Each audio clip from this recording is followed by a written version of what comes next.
faire un accent sur quelque chose de fondamental. Parce que la question c'était pourquoi le cœur est-il le centre de l'âme? Du coup, quand j'ai vu la question la première fois, euh, je me suis dit, mais attends, de toute façon, le cœur c'est la maison de l'âme. Donc, comment peut-on dire que, comment peut-elle en fait penser que le cœur en fait peut être le centre de l'âme? Parce que en règle générale, l'enseignement c'est le cœur est la maison justement en fait de l'âme. Donc du coup, l'âme habite en fait à l'intérieur du cœur. Et il y a eu des choses qui ont été soulevées aussi en ce sens. Mais il y a eu aussi des choses en fait qui ont été soulevées en fait donc aussi dans le sens contraire pour essayer de comprendre. Maintenant, pour qu'on puisse avoir encore un aspect terre à terre, parce que avant que je puisse moi-même parler par rapport à ça, je reste aussi sur un aspect terre à terre, pareil sur un article hein, qui ne vient pas qui ne vient pas de moi, qui vient en fait d'un site spécialisé en fait hein, sur la spiritualité, je pense.org. Et ici, ils nous disent quelque chose de très intéressant par rapport à la différence entre le cœur et l'âme. Parce que quand on voit une telle question, on comprend en fait automatiquement que il y a forcément une différence entre le cœur et l'âme. Et ce serait important en fait d'approfondir un peu davantage et d'essayer de comprendre. Voyons maintenant ce que eux ils nous disent. Ils disent que la différence entre le cœur et âme. Donc, comment aborder en fait le cœur et l'âme en spiritualité? Quelle signification? Quels sont en fait ces sens profonds? En philosophie et spiritualité, et là je pense qu'on est un petit peu dans le domaine de tout le monde, hein, philosophie, spiritualité, science. En philosophie et spiritualité, le cœur et âme sont parfois associés, voire confondus. Ainsi, le cœur, bon, on a vu tout à l'heure Marc-Henri, lui, il dit bien hein, que l'âme, c'est au niveau de la sixième dimension, et lui, il n'a pas parlé directement du cœur, mais il a parlé en fait de conscience, lui. Au niveau de la cinquième dimension, il a parlé des os. Donc lui, il parle en fait des aspects en fait d'information. Mais ça aussi, c'est des choses qu'on verra en fait en profondeur quand on ira en fait dans les philosophies spirituelles et certains aspects en fait de philosophie très profonde et de sciences quantiques. Ainsi, le cœur est parfois considéré comme le siège ou la résidence de l'âme. Ça, c'est la vision égyptienne qu'on a déjà vue et revue. C'est notamment le cas chez Aristote. Ça n'est qu'au début de notre ère que l'âme sera associée au cerveau, même si de nombreux auteurs continueront à le relier au cœur. Donc, certains relient en fait l'âme au cerveau, mais il y en a qui relient toujours l'âme en fait au cœur. L'âme est un terme ambigu qui désigne tout ce qui compose le psychisme de l'individu. Ce sont ses traits de conscience, son intelligence, sa raison, son intuition, mais aussi ses sentiments, ses émotions, ses passions et ses instincts. L'âme peut être attirée vers le haut, c'est-à-dire vers des valeurs idéales, vers le principe divin, ou vers le bas, c'est-à-dire vers le corps, vers l'ego, vers l'orgueil, vers les désirs, vers la peur. Elle symbolise, en parlant de l'âme, elle symbolise la double nature de l'être humain entre animalité et spiritualité, entre haine et amour. La conscience de l'homme semble en effet avoir émergé de sa nature physique. L'homme est d'abord un animal qui a développé une certaine forme d'intelligence pour pouvoir survivre dans son environnement. Mais quand on parlera de la mort aussi, hein, on reviendra sur cet aspect-là de la différence entre l'homme animal et puis l'homme véritable qui forme une âme. Bon, ça c'est des choses qu'on verra aussi après de Samael. Bon. Et aussi qu'on retrouve en fait dans les aspects en fait des livres des morts tibétains et tout ça. Mais en développant ses capacités cognitives, l'humain a découvert une nouvelle réalité plus large, plus universelle. Il se pense désormais comme un être appartenant au cosmos tout entier. L'âme est donc double. Prisonnière du corps, elle réussit parfois à s'en délivrer pour accéder à des niveaux de conscience supérieurs. Précisément, c'est lorsque l'âme réussit à s'élever qu'on l'assimile au cœur. L'individu renonce à son individualité et ouvre son cœur. Âme et cœur deviennent alors synonymes. Tentons de comprendre la différence entre cœur et âme en spiritualité. Nous l'avons vu, l'âme est attachée à l'individualité. Elle peut se définir comme la somme des états mentaux d'un individu entre psychologie et capacité à penser par soi-même. L'âme est à la fois l'expression du conscient et de l'inconscient, du connu et de l'inconnu, du maîtrisé et du non maîtrisé.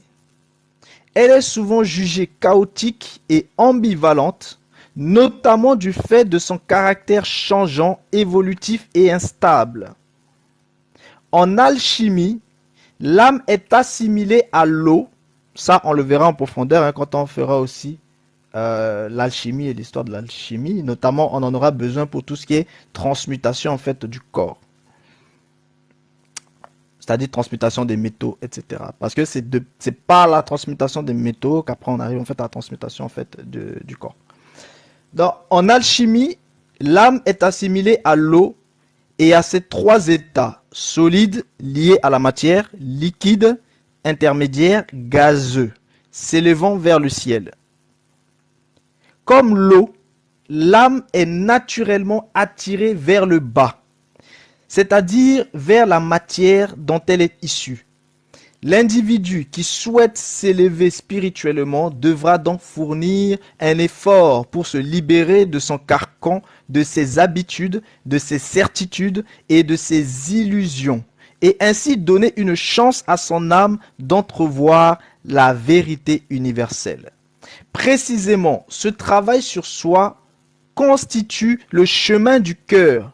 Il vise à déchirer tous les voiles qui font obstacle à la vraie lumière. Le cœur peut alors symboliser l'âme purifiée, dépouillée de ses défauts, affranchie de tous ses poids. Le cœur évoque alors l'amour, non pas en tant qu'émotion, mais en tant que grande loi cosmique. C'est la reconnaissance que tout est lié, interconnecté et interdépendant. Ainsi, le cœur est l'âme en capacité de comprendre que tout est né de la même racine, que nous sommes tous issus du même être, que nous sommes tous le même être. Autrement dit, le cœur est l'âme qui se voit non plus comme une entité séparée des autres et du monde, mais comme un élément constitutif du tout. Cette vision du cœur, rendue possible par l'acceptation et le lâcher-prise, aboutit à une grande tolérance vis-à-vis des autres. Elle ouvre la voie de la bienveillance, de la compassion et de la fraternité. On parle aussi d'intelligence du cœur. Ça aussi, c'est un aspect qu'on verra en enseignement vraiment très profond. On l'approfondira en fait, l'intelligence du cœur, vous inquiétez pas. L'âme se détache de la dualité pour saisir la réalité du monde tel qu'il est dans toute son unité, ce qui passe par une certaine forme de sensibilité. Maintenant, le cœur et l'âme dans la Bible, vu que c'est aussi un aspect qui a été soulevé tout à l'heure. Dans l'Ancien Testament, le cœur est, selon les versets, le siège des émotions, des passions, de la pensée, du jugement ou de la volonté. Il correspond donc à l'âme dans son sens classique. Les hommes doivent tout faire pour purifier leur cœur et le régénérer. Ils doivent le rendre réceptif à la parole divine. Dans le Nouveau Testament, le cœur est plus souvent le centre de la conscience pure. Heureux ceux qui ont le cœur pur, car ils verront Dieu. Matthieu 5, 8. Car Dieu qui a dit, la lumière brillera au sein des ténèbres, a fait briller la lumière dans nos cœurs pour faire resplendir la connaissance de la gloire de Dieu sur la face de Christ. 2 Corinthiens 4, 6. Christ habite dans vos cœurs par la foi. Éphésiens 3, 17. Dans l'islam. Dans l'islam, le cœur a le sens étymologique de retournement et de moule, ce qui peut traduire un état changeant, évolutif, ce qui sous-entend que le cœur est parfois fermé, parfois réceptif. Le cœur est un réceptacle, un moule qui contient deux choses, l'esprit, c'est-à-dire la lumière de Dieu, et l'âme, c'est-à-dire les tendances. Est-ce que vous m'entendez? Ok. Moi, je commence à m'ennuyer, mais c'est pas grave, vas-y.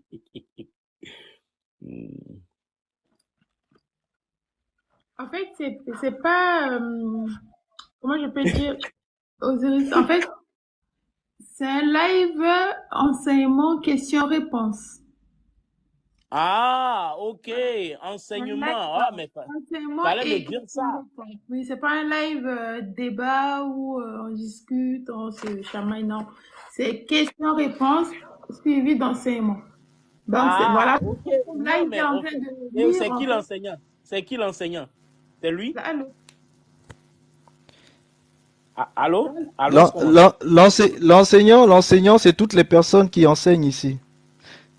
Ah, non, mais elle Donc, a je dit. vais continuer. Ok, vas-y, Je vais vas-y. continuer. Je vais continuer, merci. Et si tu t'ennuies, tu peux descendre hein, et écouter en bas. Toi, c'est Donc, pas le méchant. Il cœur, n'a pas Quand je l'habitude de suis ce pas genre sur de un live. panel, je reste pas Il longtemps. demande, il sait pas en fait. Il n'a pas l'habitude.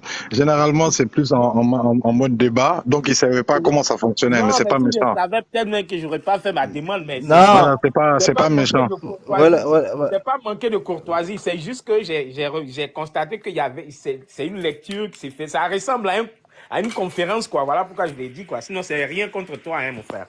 C'est rien. Oui, Voilà. non, mais je sais, mais maintenant tu es habitué. Tu sais, l'année dernière, quand tu venais, on avait des lives en fait différents qui étaient sur des débats, et cette année, en fait, c'est plus sur des enseignements. Mais je pense que Ah, tu l'as d'accord. déjà Non, en compris fait, je depuis un sais pas, en moment. fait, qui enseigne, quoi, en fait. Qui enseigne, c'est ce que je veux savoir, en fait. Là, s'il faut poser Mais des tu sais très questions. bien qui enseigne ici, dans quelles questions. Toi Non, aussi. je Faut sais pas pas. poser Je des sais questions pas. inutiles. Je ne sais pas du Bon, tout. Je ne ok, sais pas. bon, dans ce cas, tu vas comprendre alors qui enseigne. Je continue. Le cœur est un réceptacle, un moule qui contient des choses. L'esprit, c'est-à-dire la lumière de Dieu, et l'âme, c'est-à-dire les tendances psychiques, la personnalité, les traits de caractère, les qualités et les défauts.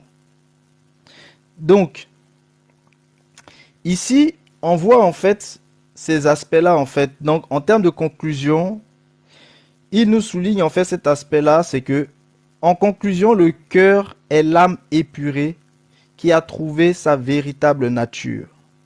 Le cœur est donc le vrai soi, l'atma de l'hindouisme. Autrement dit, l'être désillusionné, transformé, éveillé, spiritualisé, mais aussi réconcilié avec lui-même et avec sa propre matière. Donc, ici, c'est la vision hein, que eux, en fait, ils nous ont proposée. Vision qui est aussi intéressante, dans le sens où eux, ils ont vu, en fait, un aspect différent, en fait, et ils ont vu cette distinction entre le cœur et l'âme. Et du coup, pour eux, la finalité de l'âme, c'est le cœur. Parce que ils disent que le cœur est donc le vrai soi, c'est-à-dire le véritable être, qui est l'atman qu'on avait vu tout à l'heure en fait au niveau du sahu. Donc en quelque sorte, ils sont en train de dire que pour eux en fait, le cœur c'est le sahu, c'est-à-dire c'est le dernier niveau qui devient énergie spirituelle, et que l'âme fait un chemin pour justement en fait atteindre en fait ce cœur là. Donc et ils disent aussi que, autrement dit, l'être désillusionné, transformé, éveillé, spiritualisé, mais aussi réconcilié en fait avec lui-même et avec sa propre matière. C'est-à-dire, Pour eux, en fait, c'est cet aspect-là, en fait, pour eux, ils conçoivent, en fait, le cœur dans cet aspect-là. Bon, si on reste, en fait, dans leur façon à eux de voir les choses, c'est que, effectivement, le cœur c'est-à-dire l'âme est dans le cœur en en tant que organe, mais aussi l'âme spirituelle, parce qu'ils le disent, puisqu'ils ont soulevé en fait cet aspect-là en fait de Aristote et aussi de la vision égyptienne, mais en tant que Ab, qui est la maison en fait du bas. Donc ici, ils comprennent en fait que effectivement, pour eux, le cœur est à la fois cette maison-là en fait de l'âme, mais ils vont plus loin, ils disent aussi que le cœur se retrouve aussi à l'intérieur de l'âme parce que le cœur est le véritable être. C'est-à-dire, l'âme suit un chemin de transformation et de transmutation pour en arriver au cœur qui est à l'intérieur de l'âme.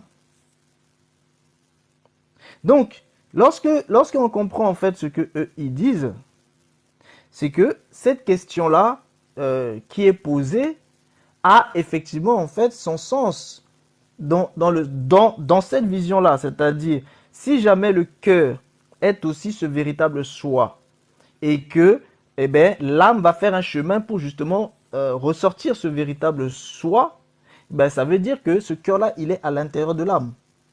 Et que c'est dans la transmutation de l'âme qui sera révélé. Et si jamais on reste aussi dans le premier aspect qu'ils ont dit par rapport au cœur aussi spirituel aussi qui est là, c'est que ils conçoivent aussi que l'âme est aussi à l'intérieur en fait de ce cœur-là. Donc ça veut dire quoi? Ça veut dire qu'en fait, si on comprend ce que eux ils disent, c'est que concrètement il y a trois niveaux du cœur. Il y a le cœur physique qui sert en fait de pompe, hein, de tout ce qui est aspect physique, hein, le sang, etc. C'est-à-dire le sang, n'oubliez pas que le sang n'est que l'aspect physique de l'âme. Parce que l'âme est aussi spirituelle. Donc, pour eux, eh bien, il y a le cœur physique, qui est le premier niveau du cœur. Il y a le cœur spirituel, qui est le deuxième niveau du cœur. Et ce cœur spirituel, il est la maison de l'âme, dont l'âme est à l'intérieur de lui. Mais qu'il y a aussi un autre cœur qui est à l'intérieur, en fait, de l'âme. Et donc là, ce serait le troisième niveau du cœur qui serait en fait l'être soi. Voilà un peu ce que eux, en fait, ils nous expliquent ici. Donc, si on voit cette vision-là, eh bien, effectivement, non, on peut dire que le cœur est, l'âme est dans le cœur, mais on peut aussi dire que le cœur est aussi, en fait, dans l'âme. Donc, ça nous permet bien de comprendre, en fait, ces aspects-là. Et eux, tout ce qui concerne en fait les émotions, etc., ils le rattachent en fait à l'aspect en fait de l'âme, parce que pour eux, en réalité, cet aspect-là en fait du cœur spirituel, c'est-à-dire le premier niveau du cœur spirituel, eux, ils le balayent un peu. Et pour eux, en fait, ce premier niveau du cœur spirituel, oui, peut être assimilé en fait justement à l'âme. Mais eux, ils voient encore l'autre niveau plus profond du cœur, qui pour eux en fait est le véritable en fait être, et que le but de tout c'est ce véritable être là. Donc concrètement, ce que les Égyptiens ont appelé en fait Sarou, ou ce que en fait les hindouistes ont appelé en fait Atman, et ben eux ils appellent ça le cœur, c'est-à-dire l'être véritable, l'être soi. Donc, en fait, en réalité, eh bien, ils expliquent aussi ce même processus en fait de transmutation. Et du coup, dans leur explication de ce processus de transmutation, on comprend bien en fait justement ces différentes en fait notions de cœur. Bon, si les gens conçoivent bien ces différentes notions de cœur, ça leur permet aussi de voir aussi clairement en fait la différence en fait avec l'âme. Et que l'âme est aussi en fait évolutif. Donc pour eux, en fait, en réalité, le but de l'âme, c'est d'évoluer vers le véritable cœur. C'est vraiment en fait ce qu'il faut comprendre en fait dans leur vision en fait ici. Maintenant, la question, bon, avant peut-être que je continue, Est-ce que quelqu'un voulait peut-être en fait s'exprimer en fait par rapport à cet article?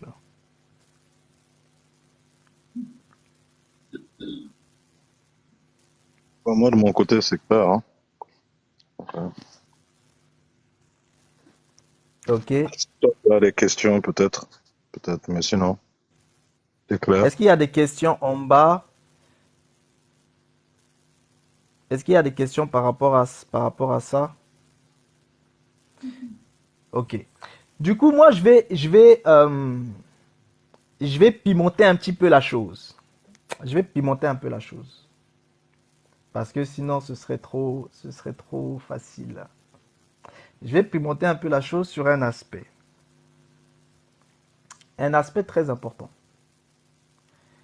Parce que il y a en fait un passage en fait dans la Bible qui dit en Colossiens 2:11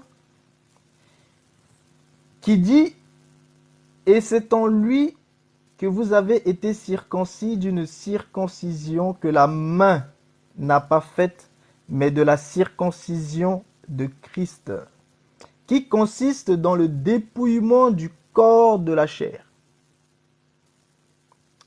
L'ensemble du passage, avant ça au-dessus, nous disait, vous avez été tout pleinement en lui qui est le chef de toute domination et de toute autorité, et c'est en lui, donc le passage que je viens de lire, et le verset suivant dit, ayant été ensevelis avec lui par le baptême, vous êtes aussi ressuscités en lui et avec lui par la foi en la puissance de Dieu qui l'a ressuscité des morts. Maintenant, ce qui est frappant ici, c'est que on soulève un aspect, c'est-à-dire la circoncision du cœur. Or, tout le monde connaît la circoncision de la chair. La circoncision de la chair, c'est on prend les ciseaux, on coupe en fait les prépuces en fait Outre le prépuce. des hommes. Voilà. Maintenant, la circoncision du cœur, eux, ils nous parlent ici de la circoncision du cœur, et cette circoncision du cœur, en fait, est assimilée au dépouillement du corps de sa chair.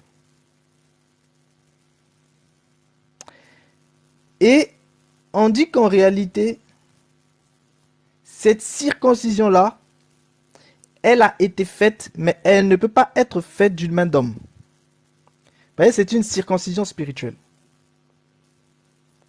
Vu que c'est fait au niveau, à l'intérieur de l'être, de manière spirituelle.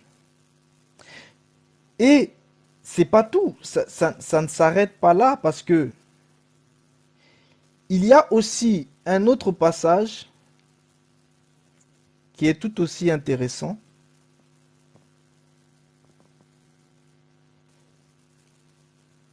Qui dit garde ton cœur plus que toute autre chose, car de lui viennent les sources de la vie. On nous dit aussi ici que du cœur viendraient les sources de la vie. Mais la vraie question qu'on doit se poser, c'est que de quel cœur s'agit-il ici? De quel cœur? Parce que là, on a vu que en termes de spiritualité, de philosophie, on nous a parlé déjà de 3 aspects de cœur.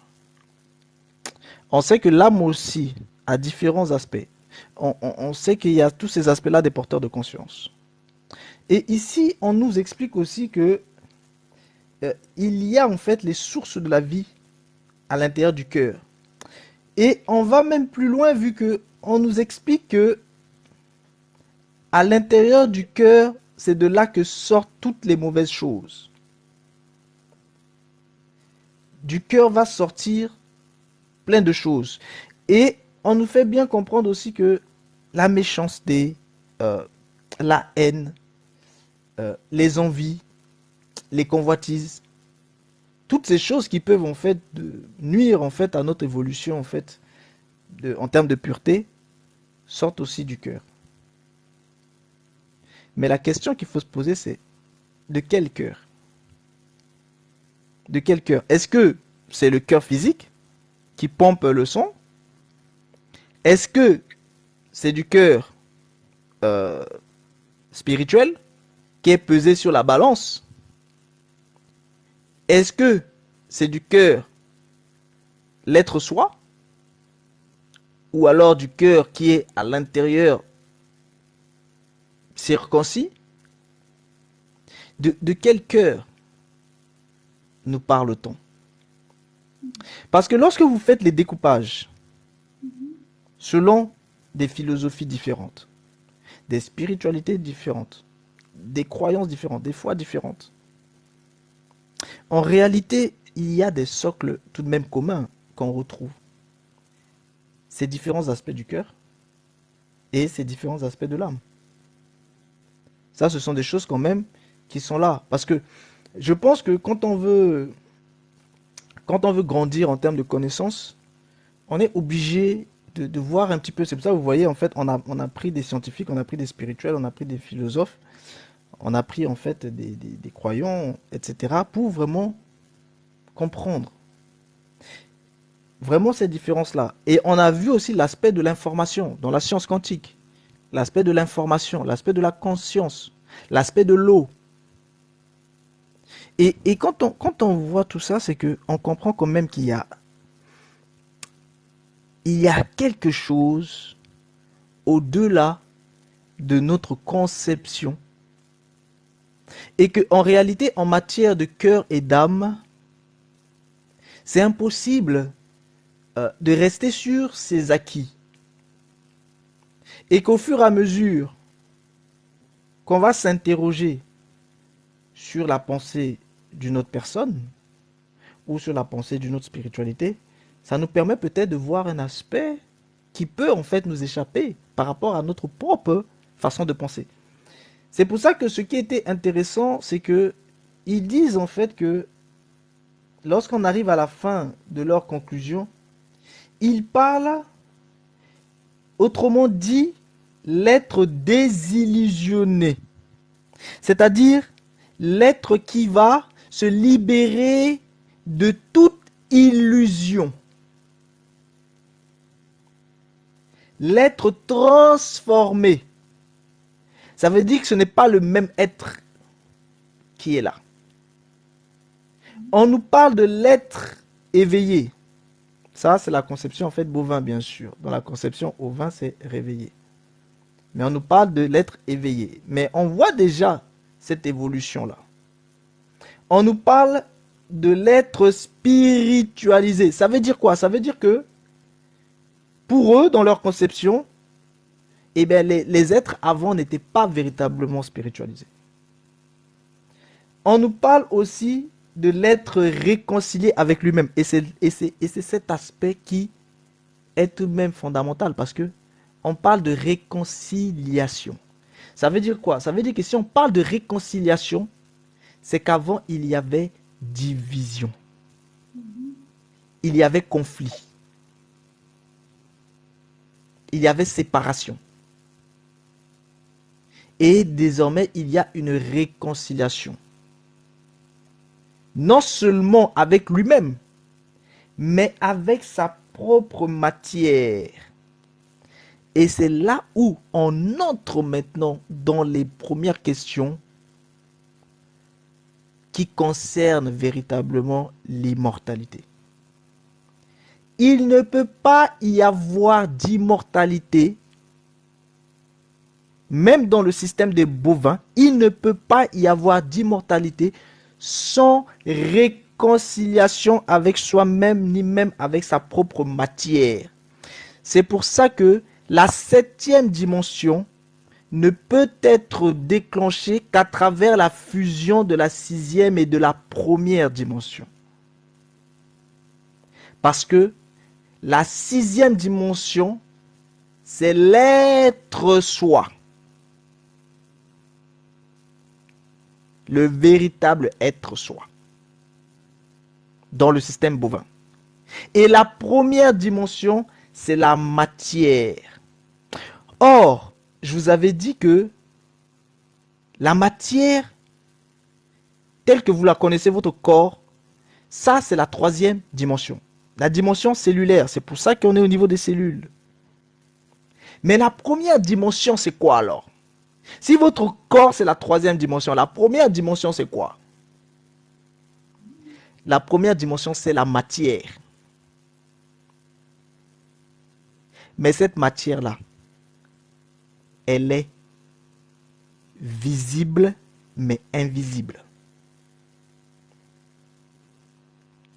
Et cette matière visible mais invisible, c'est elle qui fait que votre corps en réalité est invisible. C'est-à-dire, là pour vous, votre corps est visible. Pourquoi? Parce que vous êtes vous-même dans la troisième dimension. Mais lorsque vous allez vous retourner dans la première dimension, vous verrez que votre corps est invisible. La quatrième dimension, c'est la dimension du temps visible. Mais la première dimension, c'est la dimension du temps invisible. C'est pour ça que quand je dis aux gens que, en réalité, leur corps n'existe pas. C'est-à-dire, leur corps n'est pas visible. Mais ici, il s'agit d'un langage de la première dimension.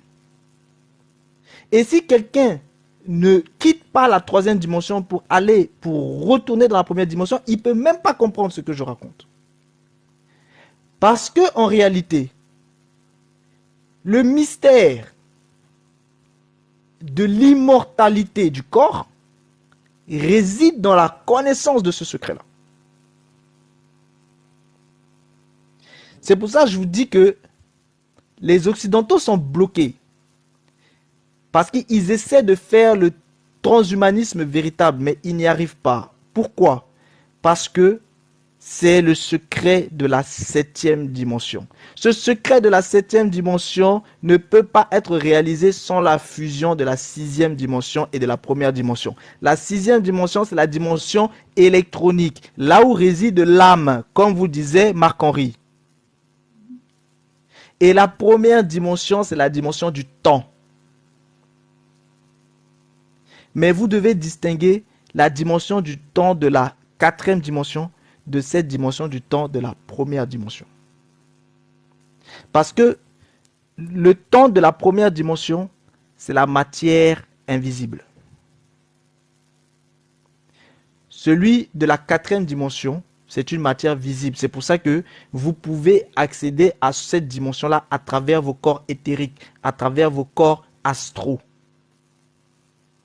Le corps astral et le corps éthérique ont accès à la quatrième dimension. C'est la dimension des molécules.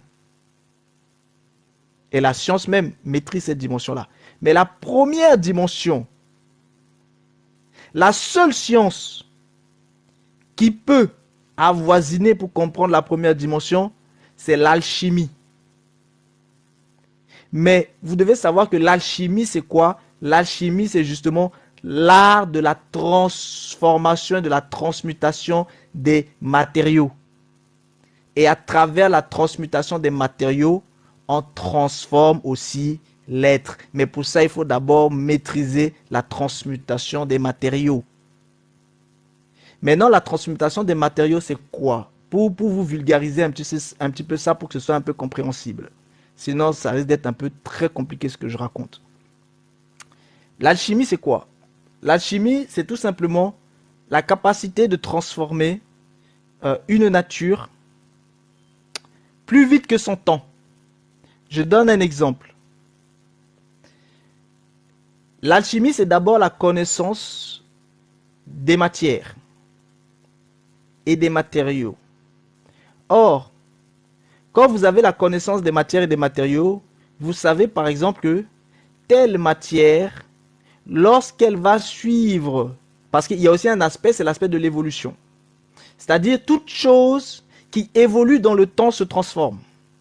Ça, c'est une loi immuable. Toute chose qui évolue dans le temps se transforme. Maintenant, vous savez que telle chose, c'est la connaissance de telle matière qui devient telle autre matière avec le temps. Et l'alchimie, c'est quoi?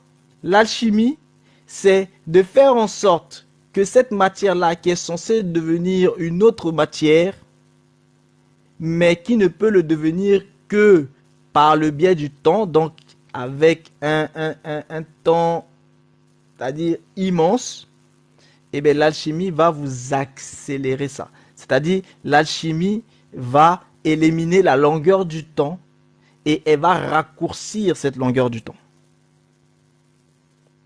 Et ainsi, vous faites la transformation. Mais en réalité, vous transformez tout simplement en raccourcissant le temps. Bon, comment vous voulez raccourcir le temps sans connaître le secret du temps? Et sans connaître ce secret-là, c'est-à-dire la connaissance de la matière. Maintenant, je vais vous donner une petite anecdote. Pourquoi l'or? Pourquoi l'or est particulier? Tout simplement parce que l'or fait partie des matières qui sont finies. Parce qu'il y a d'autres matières qui ne sont pas finies, qui se transforment. En fait, l'or, c'est une matière qui peut paraître de manière finie. Donc, vous voyez ces secrets-là en alchimie, ça a été connu depuis des siècles. Mais la science connaît aussi ce secret-là. C'est-à-dire la science moderne.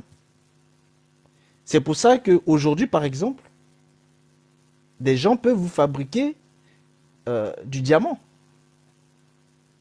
Mais c'est du diamant synthétique. C'est-à-dire, pour fabriquer, c'est quoi? Il suffit juste de connaître la matière de base qui, avec le temps, se transforme. Mais le diamant est aussi un petit peu comme l'or. Et c'est ça qui fait aussi sa particularité. C'est-à-dire, ce sont des choses qui sortent aussi quasiment finies. Mais à partir du moment où on connaît, qu'on est arrivé au niveau des atomes, et qu'on connaît les subdivisions, eh bien, on sait à partir de quoi c'est parti, et ce que ça devient.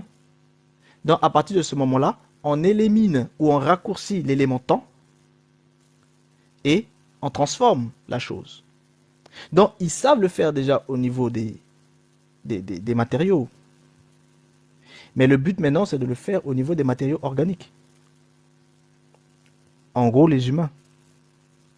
Et c'est ça le secret de la 7e dimension. Donc, quand on parle de 7e dimension, il faut vraiment comprendre que c'est à ce niveau-là. En gros, pour vous faire de manière simple et science-fiction, si vous voyez le film Wolverine, X-Men, ou Wolverine avec le Damantium, il est transformé. Et du coup, ça rend son corps immortel. Vous voyez un petit peu? C'est-à-dire, la Damantium, ils sont passés par cette fusion-là, en fait, de ces minéraux, pour pouvoir justement, en fait, le colmater avec le corps organique. Bon, ça c'est vraiment un exemple palpable. Ça ne veut pas dire que la transmutation de la 7e dimension c'est cela, mais c'est un exemple palpable que je donne pour que ce soit un peu compréhensible. Et oui, vas-y. Oui, en fait, tu as dit beaucoup de choses intéressantes là. Je voulais rebondir rapidement sur 2-3 choses et peut-être te poser aussi une question. Bon, je commence par la fin. En fait, c'est-à-dire quand on parle d'alchimie, bon, c'est vrai que ça n'a pas commencé aujourd'hui, hein. On associait même ça parfois à la magie, à la sorcellerie. On parlait de pierres philosophales et de toutes ces choses. Mais aujourd'hui, avec ce qu'on appelle les accélérateurs de particules, on sait que théoriquement, c'est possible. C'est-à-dire que accélérateur de particules, c'est quoi? En fait, c'est un appareil qui te permet de propulser les plus petits composants de la matière, c'est-à-dire les protons et les électrons, à une vitesse qui est proche de celle de la lumière. En termes simples, quand tu vas prendre le plomb, parce que bon, le mythe c'est transformer le plomb en or. Le plomb, il y a 82 protons, il y a 126 neutrons. L'or, il y a 79 protons et 118 neutrons. Donc si, grâce à l'accélérateur, on retire 3 protons et 8 neutrons, on peut avoir de l'or. théoriquement, c'est possible. Et ça, c'est vraiment de la science, sans magie, sans quoi que ce soit. Maintenant, tu as parlé tout à l'heure du cœur et il y a aussi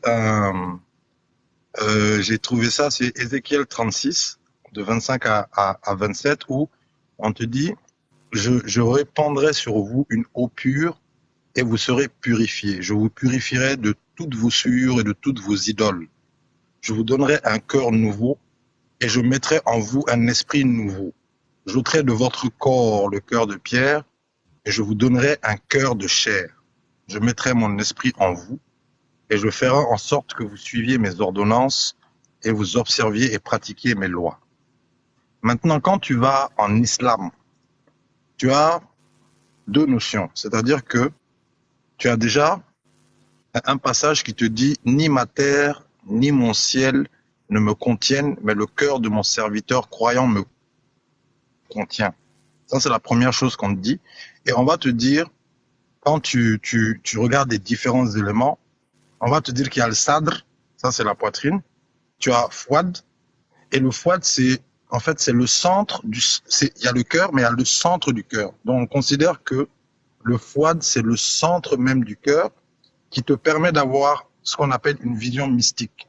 C'est-à-dire, on le compare à la pupille de l'œil pour que tu puisses un peu voir l'image et la correspondance.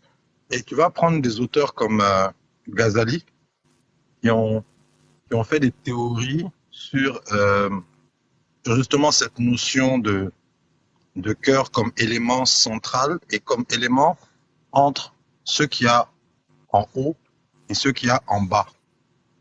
C'est-à-dire qu'on va te dire qu'il y a le nafs, ça c'est ce qu'on appelle l'âme charnelle, en gros les plaisirs et tout le reste. Et tu as ce qu'on appelle le roux, ça c'est ce qu'on considère comme étant l'esprit supérieur, mais dans le monde spirituel. Donc pour lui, le cœur, c'est l'élément qui permet un peu de juguler tout ça. Bon, après, il y a plein de sourates, il y a plein de choses qui vont plus ou moins dans le même sens. Maintenant, moi, il y a une notion qui s'appelle le nous, que j'avais vu une fois, mais nous avec un accent sur le U. Donc je ne sais pas si tu sais ce que c'est un peu. Et j'ai une image aussi que j'ai trouvée, que j'aurais voulu partager. Si tu peux peut-être essayer de nous l'expliquer un peu si tu as le temps. Mais dans tous les cas, si elle peut le mettre en grand, je vais le mettre sur mon image. C'était un peu ça, quoi. Ok, merci. Ok, merci. Très très intéressant ce que tu dis. Tu es rentré un peu plus en profondeur. Je voulais pas trop détailler. Bon, c'est pas grave. Ce que tu as dit, c'est vraiment très très important. Déjà sur la première partie. Ce qu'il faut savoir, c'est que l'alchimie, en réalité, c'est l'ancêtre, euh, la physique, non, la chimie telle que nous la connaissons aujourd'hui. La physique chimie telle que nous la connaissons aujourd'hui, qui a permis les fabrications en fait des médicaments et autres. En réalité, c'est tout simplement l'enfant de l'alchimie. Mais maintenant, l'alchimie, comment l'alchimie en fait a pu justement en fait en arriver là? Tout simplement parce que euh, la physique, c'est-à-dire la chimie, en réalité, c'est un mélange de magie et de chimie. C'est-à-dire de magie et de sciences électroniques. Mais dans les débuts de la science électronique. Pas la science électronique virtuelle telle que nous la connaissons, mais la science électronique psychique. Donc, euh, au départ, justement, en fait, c'était le chemin, mais tout simplement parce que c'est pour ça que dès le départ, je disais c'est important qu'on comprenne que euh, la base même, c'est la magie. C'est-à-dire, c'est de la magie que découle l'alchimie, de l'alchimie découle la chimie et la physique. Mais quand la chimie et la physique sont mélangées pour pouvoir fabriquer tel que nous voyons en fait les choses aujourd'hui. Donc, en réalité, c'est ce cycle-là. Et il faut vraiment qu'on comprenne, et j'arrête pas de le dire, c'est que la science telle qu'on la comprend aujourd'hui, même cette science où on peut faire les transformations, parce que désormais on sait faire les transformations. On peut fabriquer en fait des choses de synthèse, etc. Mais pourquoi on peut fabriquer ça? Tout simplement parce que la base de tout ça, c'est la magie.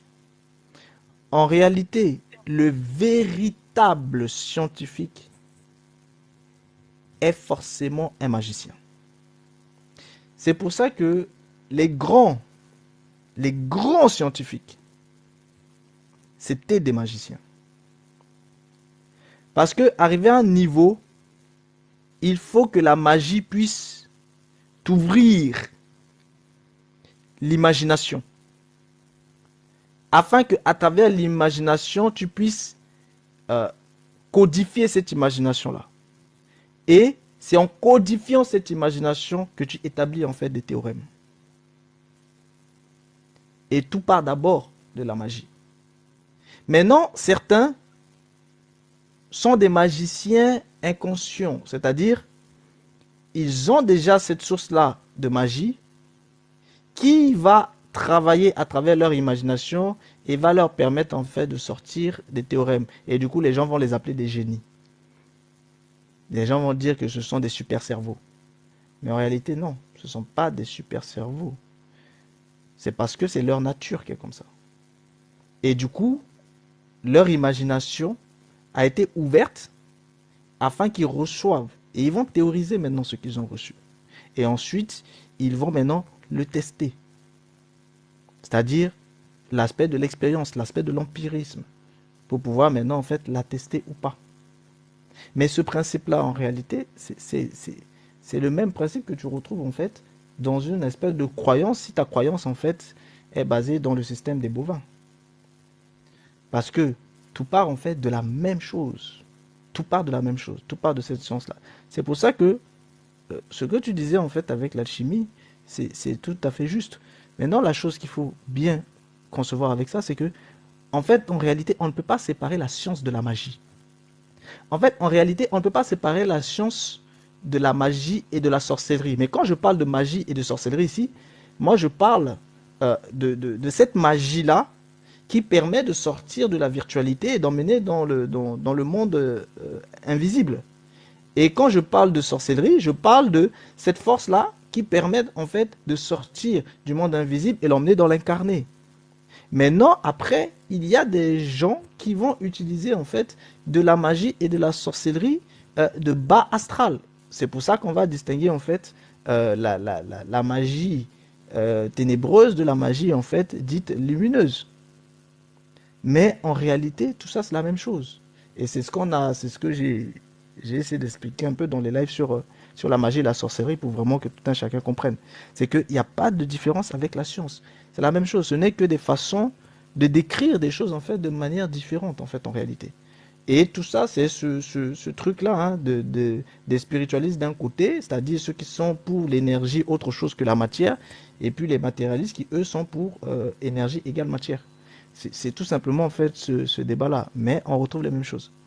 Maintenant, quand on parle en fait du deuxième aspect que tu as soulevé, par rapport justement à cet aspect en fait du cœur, et le passage, même le passage biblique que tu as pris, c'est un passage sur lequel je voulais pas trop rentrer dedans parce que ça touche directement les choses des ovins. Parce que ici, en réalité, effectivement, c'est aussi ce cœur nouveau. Mais ce cœur nouveau-là, c'est ça qui est lié directement en fait avec ce dépouillement en fait du corps de sa chair. C'est le secret qui est caché là-bas. Et c'est le secret en fait qui lie, je ne sais pas si c'était qui avait posé la question, je crois Victor, au tout début, quand il posait la question en fait avec le Jésus en fait qui est ressuscité, ce secret-là en fait, c'est ce qui lie en fait cet aspect-là, c'est-à-dire l'aspect de la transformation du corps. C'est-à-dire le corps tel qu'il est, pour que ce corps en fait devienne en fait totalement un corps de lumière. Mais un corps de lumière capable d'aller dans les hautes sphères de lumière.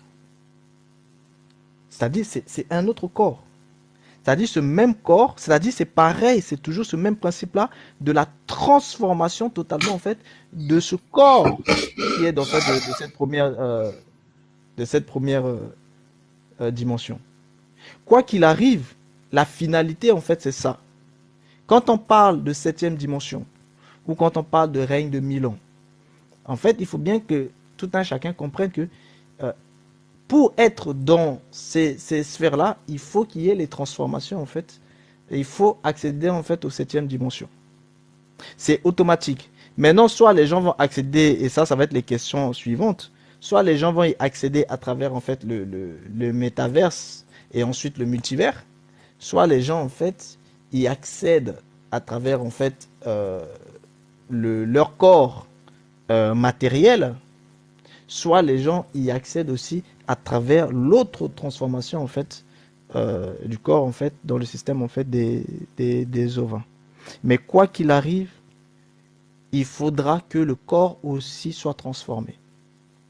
Donc en réalité, si on comprend, c'est que il y a une chose qui ne change pas, c'est que dans la globalité, il y a bel et bien corps, âme et esprit. Et maintenant, quand on parle en fait de corps, âme, esprit, c'est que à l'intérieur de ce qu'on appelle corps, il y a beaucoup de choses. Et à l'intérieur de ce qu'on appelle âme, il y a beaucoup de choses. Et pareil pour l'esprit. C'est-à-dire à l'intérieur même de chacun d'entre eux, il y a en fait des subdivisions qu'il faut aussi apprendre à comprendre et apprendre en fait à utiliser parce que c'est l'évolution en fait de l'homme dans ces aspects-là, la connaissance, la transcendance, la transmutation, la transformation qui permet en fait à l'homme justement en fait d'évoluer dans les mondes en fait à venir. Et ça, c'est un aspect qui ne change pas. Et tout ça, c'est basé sur le cœur. Parce qu'il faut savoir que on a différents cerveaux. Et le cœur, lui, il est particulier. Le cœur est particulier parce que la source de toute transcendance véritable, c'est dans le cœur. Quand les gens arrivent au niveau de la glande pinéale et qu'ils ouvrent en fait le chakra au niveau de la glande pinéale, le chakra du troisième œil, ils sont tout simplement en fait des êtres éveillés, super éveillés. C'est-à-dire, ils arrivent même en fait au niveau du hack. Et quand ils le développent, ils deviennent véritablement en fait des êtres illuminés. Mais ça, c'est encore limité parce qu'à ce niveau-là, ils n'ont toujours pas encore formé l'étoile céleste. Donc, ça montre bien que il y a tout de même encore un problème dans la transcendance en fait de l'être. Et la clé, qu'on le veuille ou non, en fait, c'est toujours dans le cœur parce que c'est dans le cœur que se trouve la source de toute vie. Merci. Et même la transcendance de la conscience dans le système des bovins, c'est aussi dans le cœur. Merci. Réveille-toi, j'aurais une petite question. Et selon vous, Oui, quelle serait la place de la Kundalini dans l'expression transcendante de l'élévation ultime de l'homme? ok. Dans le système des bovins, la Kundalini, en fait, représente justement, en fait, tu parles du serpent igné. Donc, ça représente en fait cette montée-là, en fait, de la Shekinah pour aller s'unir en fait avec la source d'en haut. Oui, mais est-ce que les Anunnaki n'en avaient pas parlé dans leurs textes originaux sur l'élévation ultime de l'homme? Après, c'est pour ça que tout dépend de euh, le type de transmutation dans laquelle en fait vous êtes. Si jamais la personne est dans la transmutation en fait du bas vers le haut, qu'on retrouve en fait aussi hein, dans le pentacle avec la pointe vers le haut, eh bien c'est tout simplement en fait le cycle en fait de cette union là, Inda Pingala d'un côté et le serpent igné en fait qui va monter et à travers la montée en fait chakrique, eh bien la transformation se fait au fur et à mesure. Et au fur et à mesure que la personne en fait est transformée, transmutée, eh bien, elle va avoir son évolution pour, pareil, arriver en fait au niveau de la formation en fait de l'étoile céleste. L'étoile céleste de Donc, A quoi qu'il 5 arrive, en fait, branches. c'est le même Est-ce cycle. que je peux aussi apporter un élément? En fait, euh, la Kundalini, c'est déjà une combinaison de choses, hein. C'est déjà une sorte de syncrétisme. Parce qu'avant d'arriver à la Kundalini, il y avait ce qu'on appelle la Kriya. C'est d'abord la Kriya qui est ensuite devenue la Kundalini en y ajoutant d'autres choses éventuelles. Il y a des chants, il y a des pratiques, il y a un certain nombre d'éléments qui ont été rajoutés pour en faire la Kundalini. Mais à l'origine, c'est la Kriya. Donc si tu veux avoir bon, de toute manière, c'est de la transformation aussi, mais si tu veux avoir une réponse plus orientée, c'est peut-être du côté de la Kriya qu'il faut regarder, parce que on t'explique que c'est ça qui te permet de faire ce qu'on appelle des exercices physiques et spirituels pour te transcender tout en te transformant. Mhm. C'est un peu bizarre comme expression, mais c'est ça l'idée. C'est-à-dire que non seulement tu te transcendes, tu te transformes, mais en réalité, tu ne te transformes pas puisque tu es toujours toi. Mais tu te Exactement. transformes dans la mesure où tu vas vers autre chose, quoi. Tu vas vers un toi plus C'est vrai, ça, un c'est meilleur toi. c'est ça qui est appelé en fait c'est ça la transmutation. Mais en fait, c'est parce que on a déjà fait en fait tous ces lives là. C'est pour ça que je suis pas rentré en détail. Il faut aller sur la chaîne Les Reines Esther. En fait, on a parlé déjà en fait de tous ces sujets-là, même sur la montée en fait de la Shekinah, avec les différents aspects, les détails selon les corps subtils, selon les niveaux des corps subtils où en fait où ça arrive, avec le syncrétisme, avec en fait les 7 églises telles que c'est utilisé en fait dans la Kabbale. Donc tout ça, ce sont des choses qu'on a déjà vues. Et c'est l'être en fait qui va justement en fait se transmuter, mais au fur et à mesure.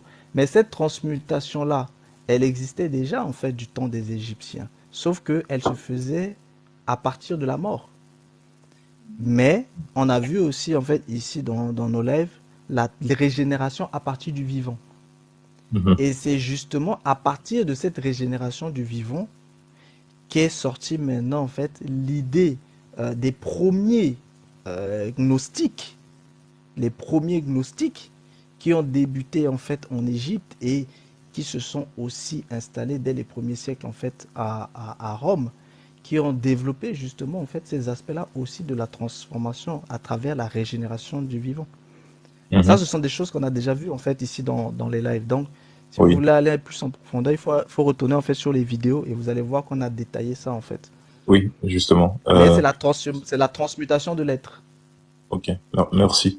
Mais justement, dans la news, dans la gnose dont tu viens de parler, lorsque il y a un élément philosophal qui a été énoncé récemment, c'est qu'après la montée de la Kundalini, elle peut rencontrer généralement des obstacles, surtout si les différents chakras n'ont pas été totalement ouverts lors de la montée de la Kundalini vers l'étoile céleste, qui peut être à 5 branches ou à 6 branches. Est-ce qu'on ne pourrait pas plutôt parler de la Mhm. montée du dragon céleste?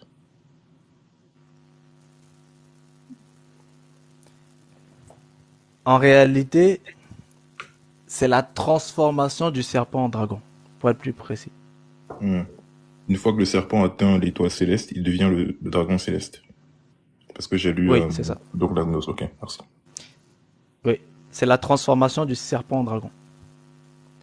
Parce que le serpent, en fait, le dragon est devenu serpent. Et c'est la transformation, en fait, c'est l'ascendance du serpent pour redevenir dragon. Hmm. C'est tout simplement ça. Bon, ça c'est vraiment, je te le dis de manière parabolique, mais tu comprends. Je rentre pas en détail parce que tout le monde ne doit pas forcément, en fait, voilà, c'est un peu complexe. Merci. Mais le terme exact, c'est ça, c'est en fait, c'est la transmutation du serpent en dragon. Parce que il doit muer. Parce que le serpent mue. Il transmute. D'accord. Donc, Merci. il transmute en dragon. Merci. Et c'est le serpent terrestre, c'est-à-dire, c'est la base même, c'est la conscience de la source d'en bas qui est cette base de serpent, qui transmute en rejoignant en fait la source d'en haut et qui devient dragon.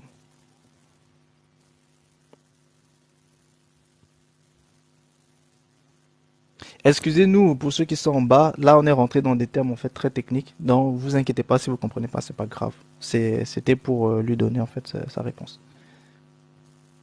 Ouais, non, j'ai compris. Mais tu sais que, bon, je pense que tu sais que c'est lié aussi à, bon, selon certaines traditions, au Christ.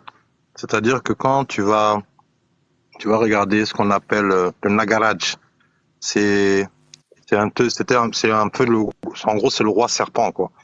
Et il y a celui qu'on appelait Babaji, une fois qu'il est né qui est né, je pense, 200 ans à peu près, c'est ce qu'on dit, après Jésus-Christ. En fait, on avait donné parce que moi, je suis plus dans la version kriya de la chose, on avait donné cette appellation de Yogi Christ, parce que c'est ce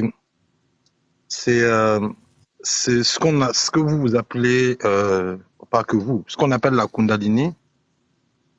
Encore une fois, a une origine qui est une origine qui n'est pas combinée et qui n'est pas syncrétisée. Mais la Kundalini est syncrétisée, et dans ce syncrétisme-là, il y a la partie Christ que eux ils ont intégré dedans pour ceux qui la pratiquaient, quoi. Bon. Oui, c'est ça là qui après va devenir en fait la Shekinah. Exactement. Oui, oui, si. C'est pour ça en fait que ça tu retrouves ça en fait dans la Kabbale. C'est la transformation en fait de la Shekinah. Bon après quand on rentrera en fait en profondeur, on verra aussi les aspects en fait avec l'Obdoad et puis avec aussi en fait Hermès Trismégiste. Mais justement, je me demandais bien, quelle est en réalité la place de Christ dans le syncrétisme originel? Maintenant, ce qu'il faut comprendre, début, c'est que quand on parle de Christ, il faut comprendre que c'est l'onction. Et dans le système en fait bovin, là, il y a 3 types de Christ différents. C'est pour ça qu'il y a 3 types de transmutations différentes. Il y a la transmutation du bas vers le haut, il y a la transmutation du haut vers le bas, et il y a la transmutation synthétique. Donc, ces 3 transmutations-là, ce sont 3 transformations christiques qui ont en fait à leur tête en fait 3 Christ différents.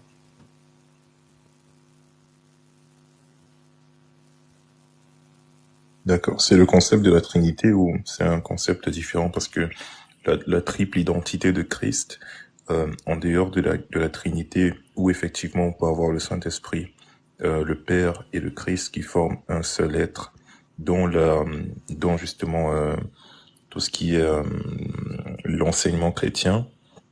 Si on revient à la spiritualité originelle, je n'ai pas de notion d'une triple identité, éventuellement une double identité dans la gnose, mais pas de triple identité. Est-ce que tu pourrais te développer sur ce sujet? Ok. L'aspect en fait de la triple identité vient principalement en fait de l'aspect Trimoerti. Maintenant, quand on est en fait dans l'aspect Trimoerti, on est à la fois en fait sur du Brahman, on est sur du Vishnu et on est sur du Shiva. Maintenant, ce qu'il faut savoir, c'est quoi? C'est que c'est les mêmes choses qu'on va retrouver aussi dans d'autres cultures. On va retrouver en fait l'aspect en fait de Vishnu qui représente en fait la construction, l'aspect de Shiva qui représente la destruction et l'aspect du créateur en fait côté Brahman. Donc dès que vous êtes dans cet aspect-là, vous avez en fait cette dualité-là en fait. D'un côté construction et destruction et avec aussi la force en fait créatrice. Donc en réalité, que ce soit le constructeur ou le destructeur, ils utilisent la force créatrice pour construire et pour détruire.